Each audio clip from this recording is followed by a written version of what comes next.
All right, thanks again for joining us, everyone. My name is Dave McConnell, and I'm the Executive Director of Professional Learning at Foundations, Inc., and welcome to the next in our Beyond the Conference webinar series. Today, we're joined by Travis Allen and Dr. Michelle Ament from ProSolve and the Human Intelligence Movement, and I'm going to turn it over to them in just a minute. We'll be getting started shortly, but before we do, I want to give you all a little bit of background information on Foundations, Inc. and Beyond School Hours. So Foundations, Inc. is a national education nonprofit located in Mount Laurel, New Jersey, and our mission is to improve the quality of education by building the skills of educators. We work across the school day with after-school programs, schools, districts, and states to create a brighter future for every child every day. Now, if you're interested in learning more about Foundations, you can follow us on social media, and I'll drop all of that info into the chat. You may already know us from either this Beyond the Conference webinar series or our signature professional learning event, the Beyond School Hours Conference, which is held each year, usually in February or March. In 2026, we're going to be back in Orlando, Florida from March 1st to the 4th, and we'd love to have you all there. Registration opens soon. Just so everybody knows, this webinar will be archived on our website and on YouTube, so you'll be able to access it later if you have any questions or want to revisit any of the topics from today. Now, without further ado, I'll pass it back to Michelle and Travis. Thanks so much, Dave. Hi, everyone. I'm Michelle Ament, and I am so excited to be with all of you today to talk about The Future is Human. I'm the Chief Academic Officer at ProSolve and also the co-president of the Human Intelligence Movement. And I'm really excited to celebrate what makes us uniquely human today in an AI world. And we would love to get to know who's in the room. I recognize some familiar faces, some names. So please take a moment to just drop in the chat your name, where you're from, and your role in education or in the industry. So let's see who's joining us today.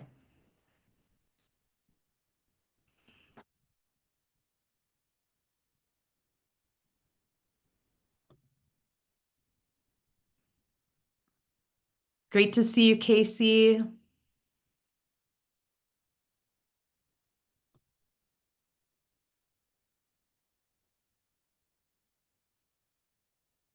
And here we go. We've got lots of site coordinators for 21st century programs, out of school, distance learning or expanded learning programs. There's Michael from New Zealand. So I think that's our first international guest that I've seen so far. It's fantastic. We're seeing people from all over the United States, Texas, Virginia, North Carolina, Vermont.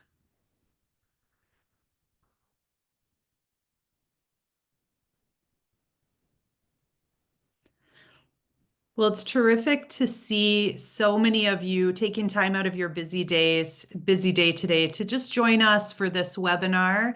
And throughout the time together, we'll be using the chat. And so please feel free to share your thinking. And just really, we want to create a space where your ideas are as important as what we're bringing here today. So I'll turn it over to you, Travis, to introduce yourself. Thanks, Michelle. Also very glad to be here, be a part of this. We've been working with Foundations for a couple of years now. They've been a great partner in our journey of education and working with out of school time. A little bit about me. I'm the CEO of ProSolve. We'll talk a little bit about that at the end. I'm also the co-president of the Human Intelligence Movement as well with Michelle. And we're going to talk a lot about what kind of drives us and what we're really passionate about with this. I live in Utah, although I'm calling from California right now, so I'm not at my home. And, as we think about our purpose and what we're going to be doing today, we wanted to spark a different conversation. We want to really think differently in our approach to the world of AI. In a world of artificial intelligence, where is the human at the center of it all, and how do we have that conversation? And that's very much what we're about in the Human Intelligence Movement. And so today I'm going to kick us off with getting us to think about the big picture, the why. Why is the future human? Where are we going as a society? Why does it matter at the end of the day? Following that, we're going to talk about what? We're going to give real examples, use cases of the partnership of AI and HI, artificial intelligence and human intelligence, coming together to create the ultimate solution, the ultimate experience at the end of the day. And finally, how do we leverage this technology to amplify our human potential at the end of the day? One of the things we talk a lot about in education is right now, so much when we look at technology, so much of the focus is like, ooh, let's get, one-to-one, let's get internet, let's get technology, AI into the classroom. For what purpose? To what end? What is our why and our end destination of schools and where we're going right now as a society? So that's what we're going to talk about. I'm going to get us going with some big ideas, big thoughts. I want to encourage you guys to use the chat. It's a great way for us to engage and kind of listen and hear what matters to you most and what you're thinking about when it comes to this stuff. To kick us off, I'm going to talk a lot about career readiness because when we think about the why, the end destination, so much of it is driven by how are we creating competent adults to create value to society when they walk outside of our school districts. And what I want to talk about and reflect on is, well, what did it mean to be career ready for most of human history, the past, the present, and the future? If you think about it, for most of human history, if we go to the past, we were an agricultural age for a long, long time. The workforce was farmers, warriors, hunters, gatherers, you name it. That was the focus. And we had an education system that was personalized apprenticeships and experiential, right? If you were born in the blacksmith family, you learned by getting in there and learning that skill. The downside is it was all about what you were born into for the most part. But I would argue that the thing you needed to be successful was physical labor. That was key. And then something happened. We built machines to do the physical labor for us. This devalued physical labor. And it was a messy time to live in society, right? Because those machines did it, the industrial age era. And this ushered us into the present model that we've been in for the last 250 years. For the last 250 years, we built an education system that was phenomenal at building consistent, literate, obedient individuals to prepare us for the workforce of that time. And a lot of people talk about how our system is broken, but I would argue, actually, it's doing exactly what it was designed to do for a long, long time now. And we went from an era of physical labor to an era of knowledge. If I can just get a 4-year college degree, I'm guaranteed success in what in the workforce that I'm headed for. So we lived in this world for a really long time. The argument we're going to make today is just like we created machines to do the physical labor for us, we have now created machines to do the knowledge for us. These machines are different, though. The internet and now generative AI. What used to go after physical labor jobs, we now have technology going after the knowledge jobs in an exponential rate. And why this matters is all of us in this room at this moment, we are living in complex change times where society is trying to figure out our place and education is trying to figure out our place in this new world. And the question I want to ask you is, and go ahead and post this in chat.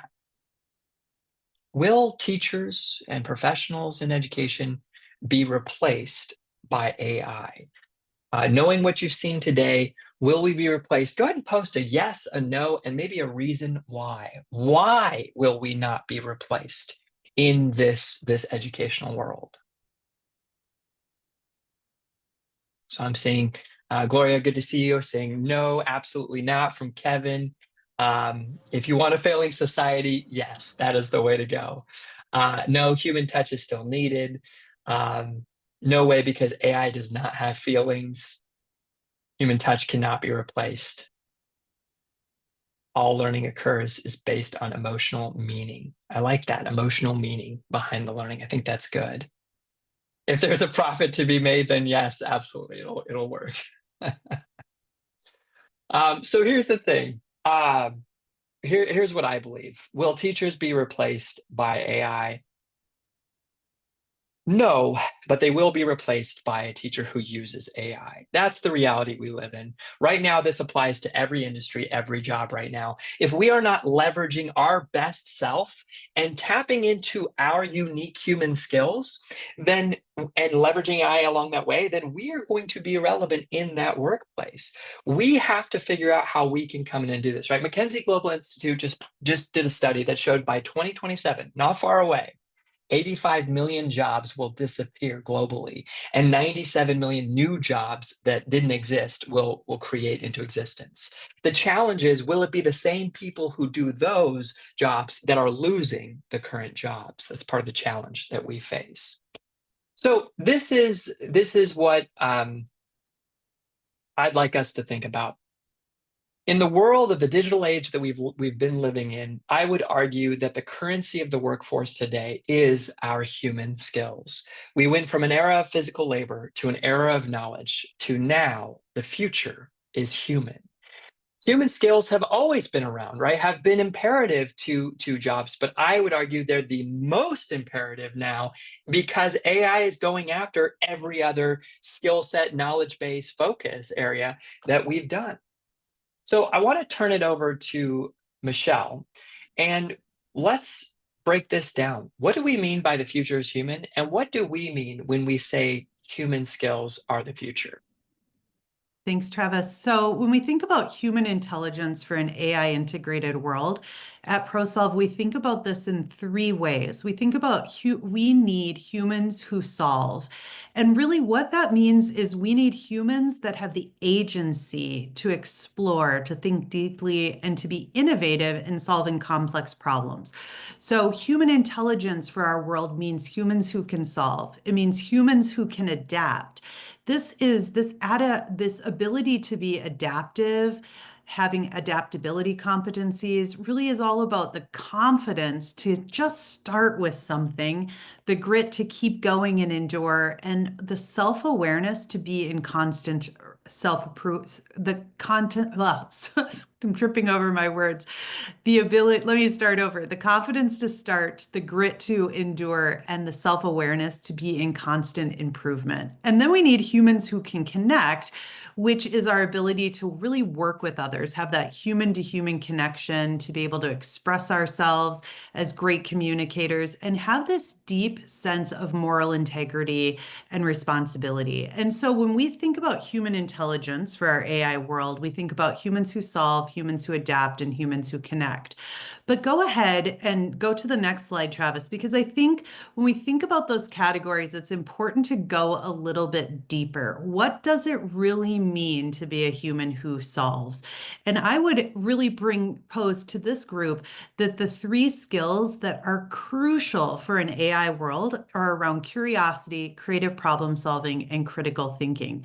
Now, we've talked about creativity and critical thinking, and we've even talked about curiosity for many years in education, as we talked about soft skills or 21st century learning skills. But what we're here to do today is to share with you how these skills are a new currency in an AI world. They are a greater or a deeper skill than we've seen before when we think about critical thinking as we pair with the use of AI. And so today, as we explore how these human skills are really going to amplify us with the use of artificial intelligence, even thinking about humans who connect, that ability to communicate with one another and collaborate and have that strong moral character. Today, we're going to explore how AI can really elevate your ability to collaborate and communicate with others and have ethical and moral decision making. And then in the center, that humans who adapt. This is that part that is, as we learn and unlearn things at such a rapid pace in our AI world, is almost the most important to have that resiliency for learning, that efficacy, that confidence to continue to learn, and then that self-awareness. So what I would ask you is, which of these skills, these uniquely human skills, do you think are going to be most essential in an AI integrated world? Go ahead and drop that in the chat. Feel free to let us know why too, why you think that is the most important.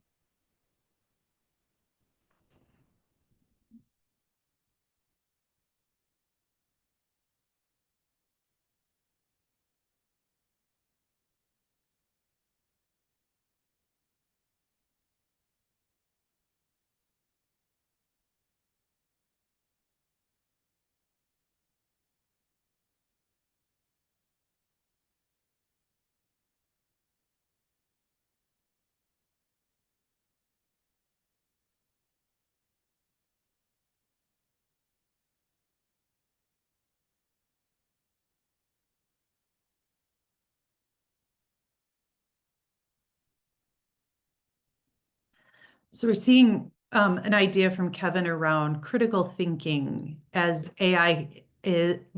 perpetuates information and gives us information so quickly. It sounds like there is an opportunity to avoid being consumers of all that information where we elevate that critical thinking. Is that your thinking there, Kevin? I saw a thumbs up. Yeah, absolutely, Michelle. Yes, thank you. And it looks like Lorraine, you didn't just pick one skill, Lorraine. You picked a whole category of skills, which I often have trouble just discerning one. Do you want to speak to why that humans who connect is so important to you? Yes. So I think it's important. AI is obviously not human. And someone mentioned earlier in the chat that the empathy that he was going to exhibit, that's important when the connections. Being able to do the critical thinking, the collaboration, and the supplements, all that. Hey, Lorraine, I was trying my best to hear.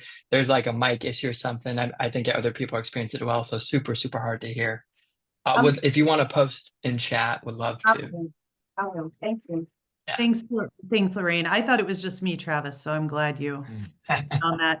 All right. So lots of I think one other thing, Casey, how you said that's really tough. They're very important and interconnected. And we hear that a lot, that you can't just isolate one of these skills. They are interdependent. And even that idea about in order to solve problems, I need to be able to collaborate and connect with others and communicate because that makes me stronger and more effective as a problem solver. So even across the categories, we see an interconnectedness. So let's go ahead and we want to dive into really thinking about how do we use AI tools and what does it mean to really amplify our human intelligence? Yeah, I'll go ahead and jump in here, Michelle. So again, loved all the comments. And Michael, I read a couple of your comments on the theme of like, fighting the status quo, right? To me, that's entrepreneurial spirit. When we think about these human skills, I feel that they're all needed so that we can think for ourselves. And so that we can, say, well, how do we approach things differently? How do we innovate in areas where we're seeing the status quo perpetuated often? And getting in that group think that we can sometimes experience. And so we're going to shift now because here's what I want us to do. I really, my hope for you today is that, oh, someone learned how to draw on the screen. I didn't even know you could do that. We'll see if it goes away, but there we go, they're gone. One of the things that I really want us to think about today and leave you with is, what does the relationship with AI look like? And I also want to get us curious about thinking about the potential of AI, right? One of our philosophies at ProSolve is, we're not going to sit here and teach you how to use a technology. We're not going to teach you how to use the tools. What we love to do is show and use cases of, here's how I'm thinking about AI and what it can do for us. Now be curious to learn on your own. The beauty of AI is it is the easiest technology to learn from any past technology I've seen. And the reason why is because you can literally ask the technology to help you every step of the way, right? It's like having a knowledgeable expert right there at your fingertips. So when we think about what's happening in education right now and AI facts, right now we're seeing a stark difference of 89% of students admit to using ChatGPT when doing their homework. It's probably 100%, but those are the ones that admit. And on the other side, 18% of teachers are stating that they regularly use AI in their work. There's a big disconnect there. And there is a portion, understandably, of teachers that say AI is actually causing a whole lot more harm than good. So we've got a gap in this understanding and seeing where the future is with AI, especially in this workforce of a human skills era. So here's what I want to do. I want to leave you with a tool, something you can take away from today's session that says, okay, This is how I can think differently about approaching generative AI. We will focus, there's lots of AI. We are going to talk about generative AI today. And to us, we believe there are 5 stages of users when it comes to AI. You have using it as a basic tool, you have more advanced usage as a tool, but here's the thing, and this is where I think 99% of users are, they're in 1 and 2, part of this ladder. And notice how the emphasis is the word tool. We're still thinking of generative AI as just that, a tool. Whereas if you see the areas where it's going to, is we're going to go into that creator mode, collaborator mode, and finally, a thought partner in our journey to solve problems in the world that exists around us today. So I'm going to give you a real-time example, and we're going to run through these 5 stages so you can see what it kind of looks like, feels like in leveling up your AI and human intelligence potential in the world around you. Let's start with how most of us start our journey with generative AI, which is using AI as a basic tool. In all of these examples, I'm actually going to use something universal that we can all kind of relate to that's outside of education, and that is cooking and recipes as we think about these stages of life. So let's start with a basic tool function. This is the idea of search substitute. This makes me think of the SAMR model, back for anyone who's been focused on like the internet, when it was booming in education. But we start by simply what we used to do on Google, we're now doing on ChatGPT or some experience, and it's a similar experience. I'm going to go to my ChatGPT here, and I'm going to give you an example of what I might traditionally search on Google, and I might now search on here for. I might say, create me a recipe for chicken curry. And all of us have probably done something like this in ChatGPT. Now here's the beauty of it. I don't have to scroll blog posts about the history of avocados to get to my recipe. It really gives me the immediate thing I asked for right then and there, and it's giving me the whole thing. This is the most basic level of using generative AI, where it gave me my groceries, it kind of looked through different things, and it's giving me all the information and recipes. So this is level 1. I want to turn it over to Michelle, who's going to talk about the human role in this journey as a level 1. So one of the things that is a big takeaway, not only is learning some new tips with the AI tools, but how does it enhance you or elevate your role as a human as we think about the future as human in an AI integrated world. So with each of these steps, we're going to pause and just talk about what is the human role. So with this basic example as a search substitute, the human role is consumer. Kevin, we didn't plan this, but can you believe it? We were lockstep there, right? Just using AI as a consumer. My level of thinking as a human is pretty low. It's in a recall and understanding. I'm really just using AI to retrieve basic information, complete tasks. I'm not really reprompting or anything. It's just giving me an output.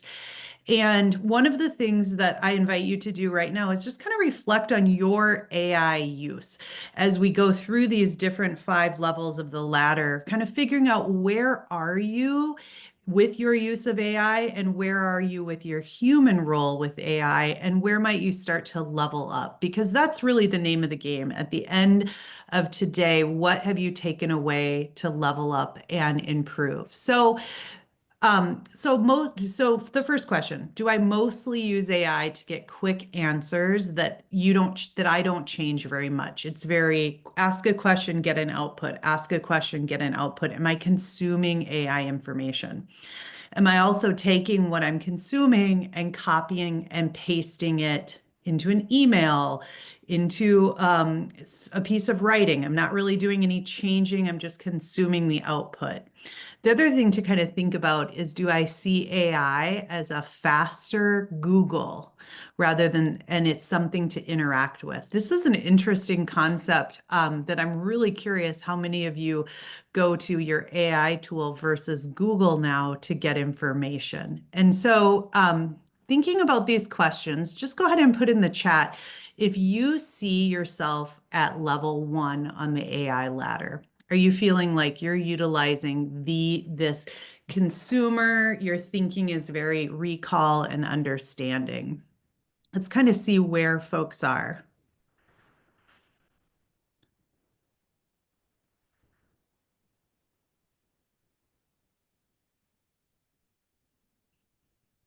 Michelle, I'm going to keep going to level 2 so they can be thinking about the different levels as they kind of work through seeing the difference in these. Yeah, You know, it's right. It's very true. Like level 1 is very basic. And even Michael said, I need to kind of compare levels. But yeah, let's go ahead and go on. okay, so we're going to level up to a little bit more advanced. This is where you're going beyond what was traditionally possible with Google. You know, 2 or 3 years ago, we're starting to use it in a different way.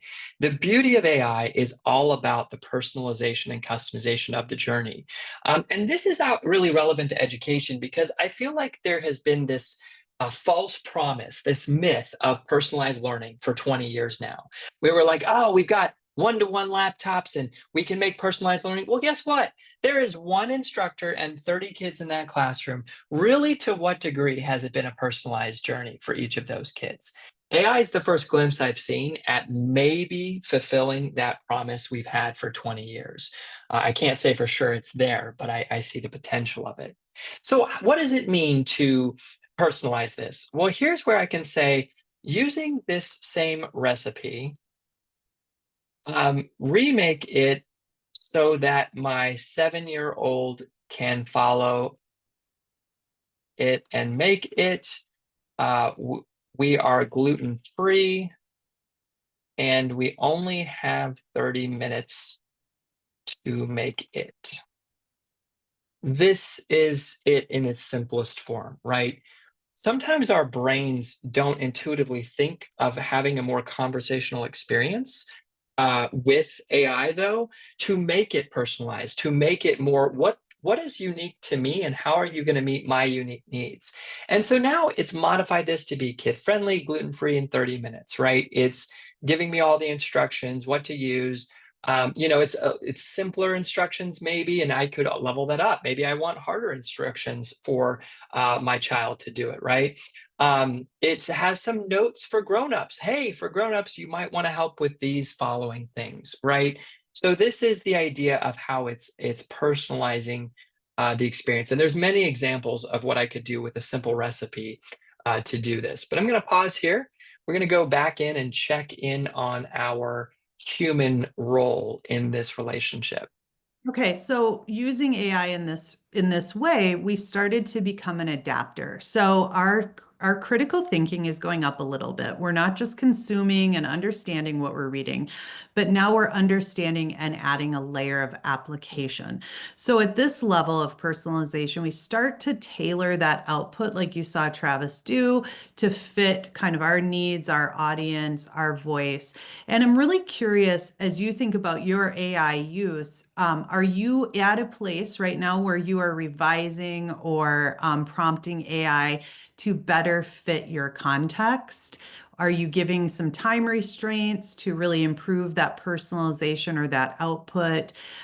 Do you really see AI as something that you can shape and not just consume information from? Those are kind of those questions to be thinking about and asking yourself to really understand your human role with AI. And I think the reason that's really important is it's beginning to, what I'm hoping that you're beginning to do is start to think about how your human intelligence is the driving force behind the use of AI. It could be very dangerous for us to just take in outputs and instead using that large language model and applying our thinking to really elevate our own human potential. And so I'm curious if I'm seeing a couple people say, definitely I'm a level 1 after seeing level 2. So that's great. So I think it's say I hate to mispronounce names and I know I'm Dor- doing That's okay. You're close. Dormitria. Dormitria. So you're saying level 1 all the way. Do you want to say any more about what you're Sure. taking away? Yeah, sure. I use it like a Google. Hmm. That's the reason why I said that. Yeah. And so with the example that Travis gave, do you see an opportunity to take that output and personalize it a little bit more for yourself now? I mean, sure, but I probably won't do it, just being honest. Well, That's the key. yeah, We You've got it. Here's the thing. Here's when we think about professional development for any of, if we're leaders who have to go work with other communities, right? If the pain is not great enough, it does not matter. At some point, the only thing that is going to get yourself or any individuals is that you have such great pain and you see that this can create value to that pain. It is building that curiosity and making those connections that are the only way we're going to get people to level up their skill sets in whatever capacity it might be.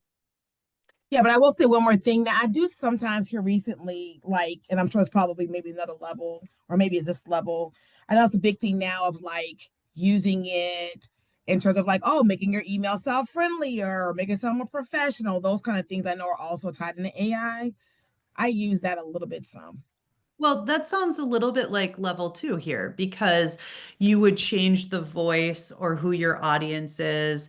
I know that I personally have said, soften this, make it sound more friendly or more empathetic, or I'll say, make it sound more bold and thought-provoking. So I think, it sounds like you are a little bit dabbling in that level too. Yeah, So go ahead. yeah, Michelle, are you good if I jump to the Yeah, level three? yeah. While I'm jumping to level three, feel free to post an example of how you've loved personalizing your AI journey, like some response you got. Give me an example of like, hey, I did this and it was an awesome experience to personalize to my needs. We are just at level two, though. This gets the rabbit hole gets deeper, and the possibilities of where it's going is, this level three is what I would argue separates power users from day-to-day users of where we're going with AI right now. So we're going to talk about becoming a creator. Now, when we think about becoming a creator, here's where it's different from personalizing. I am now leveraging AI to come up with new ideas, new thoughts, a new direction that I didn't initially have. And I'm seeking out a thought partner in brainstorming that approach to create something, right? This is often done at the stages of things like creating content, creating code, creating audio. Like there's a lot of examples there. I'm going to keep leveling up my recipe creation process throughout all of these, though, as a simple example. So when we go to our conversation here, what I really want to focus on is I want to encourage you to use multimedia experiences with AI where you find it's safe to do so and it's okay content to do so. So let me give you an example with this recipe. I can actually just go to upload file, and I'm going to upload a picture of my fridge and my pantry. These are Google search images. They're not my actual pantry and fridge. My stuff does not look this nice. I have way too many little kids for this to look this nice. What I'm going to do is I'm going to upload these images. And now I'm going to have a different experience with AI. I'm going to say, looking at what you can see I have available, can you generate 5 dinner recipe ideas for me for tonight or my family of 6? Yes, I have 4 kids at home, all under the age of 9. Notice how it even remembered that I posted earlier gluten-free dinner ideas. And so it's looking at this probably very confused why I have a lot of gluten in those pantry pictures. But what it's doing is it's generating quick ideas of egg and veggie stir fry with rice, right? Taco night with salsa verde, curry style veggies. And then I can ask it to elaborate on any of these. I can say, hey, give me a full recipe for number 5. I want to note some things here, right? I can say number 5 and it picks up on what I'm talking about. It becomes conversational with how to kind of play this out. So you can see right here now it's giving me the whole the thing that I need. Think about how this is relevant for education and life in general, what we're doing. How often could we upload images, content, things like that, that can quickly solve our problems that Google search could never do? I'll give you just a simple example. I'm going to go back to the fact that I've got 4 little kids. One of them found their way into some vitamins and ate 1 or 2 maybe. And of course, we were, in a little bit of a panic. And what I did is I quickly just took a picture of the ingredients on the back and I asked ChatGPT, hey, what are some concerns? Where should I call? What should I do about this situation? Right. So it immediately kind of came up with some ideas and some thoughts. Silly examples of just yesterday, I was doing dishes. 1 cup got stuck in the other and it created a vacuum seal, and I literally could not get them separated. I took a picture of the 2 cups and it gave me the scientific way of like going through and getting those cups to be pulled apart. Lots of examples of just day-to-day life. But again, think about your work profession. How can I start engaging as a creator of an experience with what I'm looking at here? And another fun example I could say here, talking about creating content, is I could say, I love to plate my meals, generate a picture of how I might plate this meal. And then I can have it'll start generating images, and I could say generate 7 images, right? So this is the idea of turning this into a creator experience. And again, we're using very simple example of recipes. Now, creating image, that's going to take a while. AI is doing a lot of work here for me to do this. So while that's going on, again, post in chat, how have you used AI to be a creator? What are some examples how you've been a content generator using AI? I'm going to turn it back to Michelle while we do that to talk about the human role in this. Right. We're getting lots of great ideas about how we've developed content, and the human role really is interpreter. And this level, you're really using a higher level of thinking. You're beginning to analyze and organize. You're getting working with AI to help you make sense of the ideas, the complex inputs that you are giving, but also the outputs that are coming, helping you organize, categorize, and plan. We heard a couple of different examples of content generation, and let's look at a couple of those together and talk about them. I'm really curious to hear from Kristen. You said that you used AI to create a speaker presentation, and I'm really curious, what do you think was the difference in your proposal as it got accepted for the conference?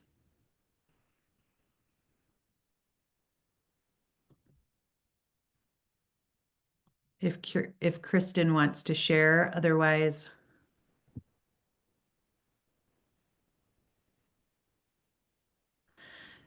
So maybe she will respond in the chat and we can kind of hear. One of the things that I will offer when I use, I am a highly collaborative person, and one of the things that I need is thought partners. And so what I tend to do is use AI like a thinking partner.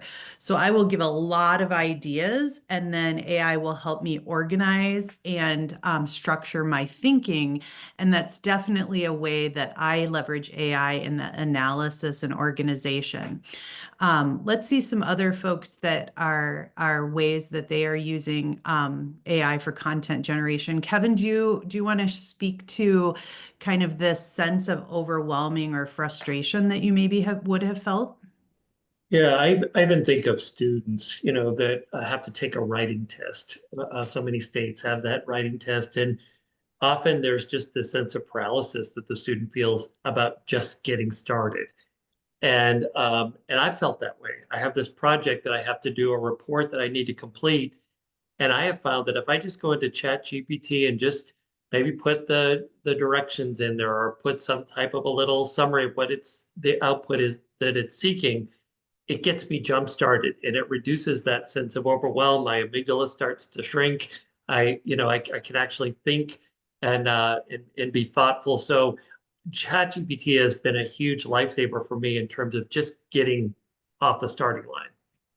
Kevin, I love that you brought that up because I really connect with that. And we often talk about the 80-20 rule, that using AI to get us 80% of the way. And I think about how when I had to build that 80%, how I would be like cognitively fatigued, right? All my effort was in those low levels of thinking to get that 80%. Now I can go to my content generator, get 80%. And now I'm fresh. I can go and polish it, rework it, add my thinking to it. And I'm able to use those higher level thinking skills because I'm not so fatigued at just getting the first output.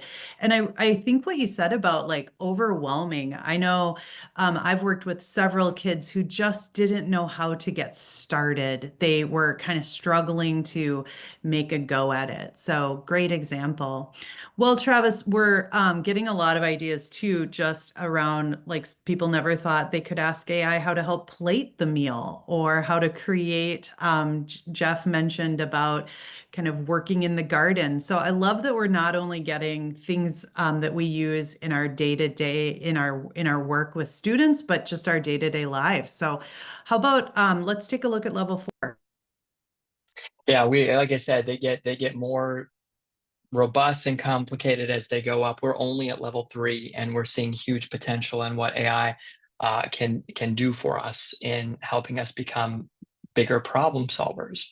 So we're going to move on to collaborator, and you've probably heard. So role-based agents, you've probably heard a lot. When you hear AI, you hear that the future of agents. What an agent is think of it as an AI employee that is programmed to, with a certain parameter, a certain knowledge basis, a certain focus, to think and act and operate in. And so we're going to have to level up our roles in society to leverage AI agents where it makes sense. It sounds intimidating. It sounds complicated to think about these agents. I'm going to show you a very simple way. This is now maybe 1% or less of AI users are thinking this way, but it is going to be more and more the future. What I'm about to show you is you do have to be on the paid version of GPT. There are other ways of making it free, but it is a paid feature that you're going to see. So we're going to go back to our chat GPT here. Oh, look, there is our plating image. Now, here's the thing. It gave me the same plate. I could say generate 5 examples for me. And here's where that 80-20 rule comes in. I'm like, okay, this gave me some great ideas to start. How can I make it my own? How can I give it my touch, my personal, whatever it might be, right?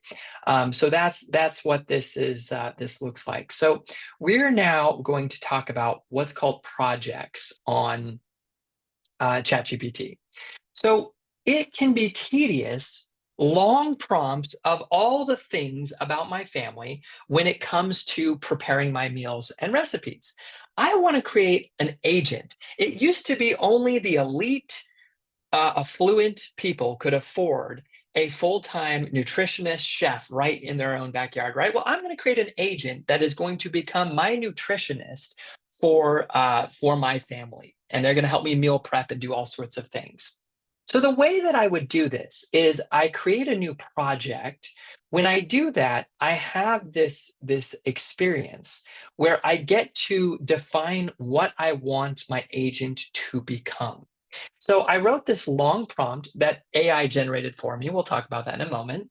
That says, I want you to become my private nutritionist and chef, where we have been hired by our family to help come in, give us recipes, help us meal plan that suit our unique needs every single week. Here's what I want you to always know about us going forward. I could upload some documents as well if I wanted to, but I basically gave it, here's my family, here's my food preferences, here's things we love, here's the actual kitchen items I have in my kitchen.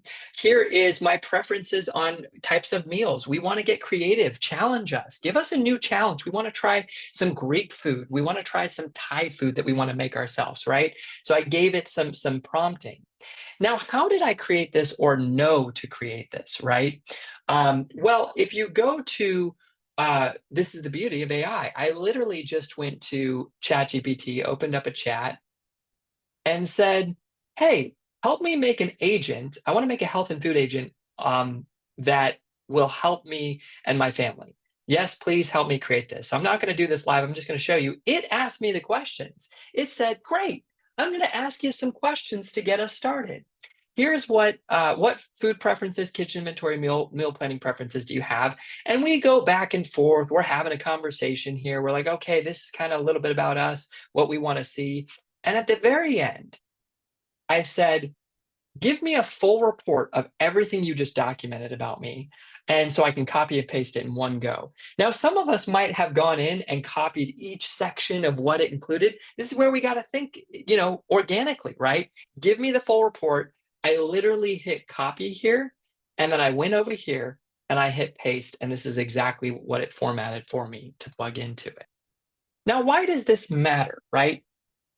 I've now created an agent where I can now create chat rooms inside this agent that it knows everything about me and my situation. So it even knows what typical items I have on stock. And so I can simply say, help me generate a recipe with chicken tonight. And what it's going to do is it's giving me, I can have it generate a couple ideas. In this case, it gave me an idea for a lemon garlic chicken with roasted vegetables, gave me kind of a breakdown of the whole family. I wanted to show you an example of one I just asked the other day, which was right here. It gave me a thing, and it even said, hey, this lets your 7-year-old have their food separated, right? That was one of my preferences. I said, my kid does not like when their stuff touches. So it's trying to generate recipes that meet my unique needs. This is the example of where we want to go, or where we can go with agents. And not only can it do recipes, but then I can also ask it and say, hey, generate a meal plan for the week and a grocery list. Highlight things I might typically not have. Notice how I didn't have to prompt it with all the little things about me again, right? I leave it at that. And now it's going to generate a meal plan for each day. It's going to list everything that I need. And then it's going to give me the grocery list. And I want to show you another example, though, of how, again, we can have a conversation with this. So let's let it go through. Here's my grocery list for everything. And then I can simply go back, remember those images I had. I could say, here's everything I got. Tell me from this grocery list what is missing, right? Again, we're having a conversation here. Here's what I want to emphasize. It's not about this specific example. I want to build our curiosity into the potential of how this might affect us in our ability to level up our performance at work and make our lives better in a personal way. I have several bots, agents that I use. I have my legal counsel bot. And what I can do, for example, is I can upload about our summer camps that we provide. I know a lot of you guys might be running summer camps. I can upload my summer camp programs, and I can upload a legal contract that a district sent me and said, where are we maybe not compliant with this legal contract? Or knowing what you know about our program, what are the potential legal actions that might occur? Kids falling, kids running around, whatever. How do we do this, right? And where are the crossroads? So this is an example of what it means to create an agent.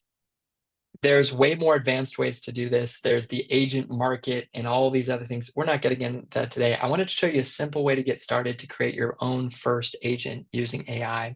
We're now going to talk about the human role. All right. So, Travis, I'm actually going to have you show them the next level of the agent just because of time, and then we'll summarize it all together. Well, this one won't take long to show, Michelle, so I can throw it in there quickly. There's so much more that these generative AI tools can do as of literally like 3 months ago. There's new features coming out all the time. One of those features is I can go in here and say, we'll go here, and I can say, we're going to switch modes. There's all these modes, right? And I can go to, oh, this one doesn't want me to follow up later. Let's see if this one lets me. Here we go. Schedule a follow-up task. So I can literally say, give me a meal plan and grocery list every Sunday at 7 a.m. And now it's an automatic task. I'm automating the AI experience. This is when we're getting into agents that are starting to play almost as if they're an employee role, doing what they do great. So you can see right here, it's now going to be sending me this message and doing it for me every week, kind of automating it. You got to think about where this technology is going. We are not far from having my company could create a marketing agency bot that is going and tapping into our bank account, spending $100 a day on marketing ads, putting out messages about my summer camp program, tweaking it based on real-time data immediately, finding the best way to market for that program, optimizing it, send me an annual report at the end of the week on which ad did the best and what it modified it to. That is right around the corner for what we're experiencing with AI. Now, where does the human stay relevant, and how do we leverage our human skills to be relevant in that? That is the conversation we believe we must have. And I'm right there with you, not using my bank account, that's for sure, right? I ain't having AI tied into that. But I'll turn it over to Michelle to talk about the human role with both of these levels. Yeah, so when we think about the role of the human in this agent, this collaborator, the human really continues to play the decision maker. Like, we are still in the driver's seat, but we are at the highest levels of critical thinking right now, where we're evaluating and using AI to problem solve, figuring out where do we need expert advisors, who are the roles that we can bring into the conversation. This is especially important as we think about how we design for learning. Who are the people's voices that maybe aren't readily available that we want to ask the perspective of as we figure out what we're creating and what we're building. So all of these levels build upon each other. You can't get to collaborator without thinking about how to personalize and how to create content. Go ahead and go to the last slide, Travis, on level 5, which is really about having that AI partner be a strategist. Where is it that you could reduce your time, include AI as a partner, as someone who is doing work for you? And then what does that give you back as a human? More time to have that work-life balance, more time to explore new ideas or learn something that you haven't had time for in the past. Think about today, as Travis mentioned, this is just one example of using a recipe, but think about all that time that could be saved in meal planning and grocery shopping and all of that. That's a very simple example, but it gives back as you use AI as a partner, it can give time back to you. So as we start to kind of come to the end of our time together, here's a question for everyone. As you really, Michelle, could I just, yeah, sorry, I had to share something real quick. sure. So someone asked, is there a quiz Yeah, to take? you I build literally on, just oh my God. sent the picture of my slide to AI. I said, here are the 5 levels. Help me create a self-assessment so I can figure out what level I am. And so it created a question for each layer. I can then, and a scoring guide for it all. I could elaborate. I could make a matrix. I could make a rubric. I could sit here and say, turn this into a rubric. And it will even design me a rubric layout for it all, right? So, this is the way of thinking. I have a problem. Let's get curious. Can AI solve it? I make it a game. I find problems in my life all the time. I'm like, I wonder if AI could solve this faster than I could solve it. Sometimes it does. Sometimes it does not. Sometimes it misses the mark deeply. I think that's a great takeaway. You do that far more than I do, making it a game of how could it help me. And that could be for people that are looking to level up, just be thinking, could I use AI for this today? So let's start to wrap things up. I'm just really curious about how you might be seeing AI differently and how you will show up maybe smarter, bolder, or more human as a result of this conversation.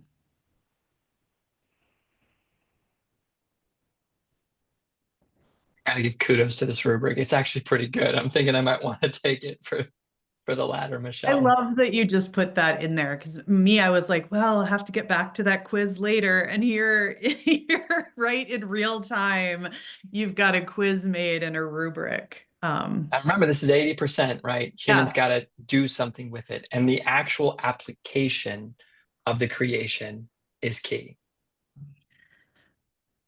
Well, I want to be cognizant of time, Travis. So let's kind of round out. We've got some resources for folks and some information to send you with. So I'll let Travis, I'll go ahead. I'll just say real quick. So Michelle and I represent two organizations, ProSolve and the Human Intelligence Movement. I'll let her tell a little bit about the movement. ProSolve, we are a curriculum company that loves to design game-based learning to build human skills. We primarily focus on summer camps and after-school programs. We build super immersive experiences that combine escape rooms, video games, board games, all emerged into this human skills curriculum that develops social and emotional intelligence. One of our favorite products, Quest. Kids wake up in a post-apocalyptic world where all the adults have vanished. They have to rise up and become problem solvers. Our camps and programs have phenomenal gains and experience across the board in growing kids' grit, resilience, problem solving, engagement, attendance. This is where we shine. This is what we believe deeply in. Would love to keep talking to you if this is something that resonates with you. I'll turn it over to Michelle on the movement. So the mission of the Human Intelligence Movement is to ensure that all students have the human skills, these thinking skills we talked about today to thrive and succeed in our AI world. We are a nonprofit grassroots movement that builds awareness of the need for human intelligence. We have a community of over 700 members who advocate for something different in education. And so we've got some of our members here today. Thanks all of you for joining. And please, if any of you are interested in being part of a human community that is really dedicated to making change in education and ensuring that AI doesn't get ahead of us, but that our human intelligence stays at the heart of what we do, please join us. I dropped a link for some resources. You can go to the next slide, Travis. There's a QR code. And really what you will find are our slides here. So if you like the AI ladder, you can gather that information and really think about that and use that information to generate awareness around the need for human thinking with AI. You can learn more about ProSolve and a link to join the Human Intelligence Movement. So I appreciate all of the shout outs in the chat. It's great to know that this was worth your time. That is so important to me that you had got some takeaways and learned some new things today. It's been great interacting. Thanks for being such a collaborative audience. So Dave, you got 1 minute. I'm going to turn it back over to you. Thank you both very much for that incredibly engaging presentation, and thanks to our attendees for being so active in the chat. I know, for any presenter out there, there's nothing better than when the chat is moving like that the whole time throughout the presentation, so we really appreciate it. Please take a moment to fill out our feedback survey. I just dropped a link to it in the chat, and I'll do that a couple of more times just so that it keeps going down there to the bottom. We really appreciate your feedback, and we use it to build out our webinar series, including some of the topics that we want to touch on throughout the year. So please fill that out. Go ahead and also take a look at our upcoming webinar series for more information on what we've got coming up over the spring and summer. Our next webinar on May 7th is going to be a continuation of our Better Basics series, and we're going to focus on career and technical education. So touching on a little bit about what Travis and Michelle discussed today. Housekeeping items. For those of you who need a certificate of attendance for today's webinar, please fill out that feedback survey, okay? We'll need to tie your attendance through registration and through the feedback survey to be able to send out that certificate of attendance for you. So please take a moment to fill out that survey. And with that, we'll go ahead and close out the webinar. Thank you again to Travis and Michelle for sharing all of that wonderful information and resources with us today. And thanks to our attendees for joining us. We hope to see you on another webinar soon. Thank you, everyone. Thanks, Bye. everyone. Bye.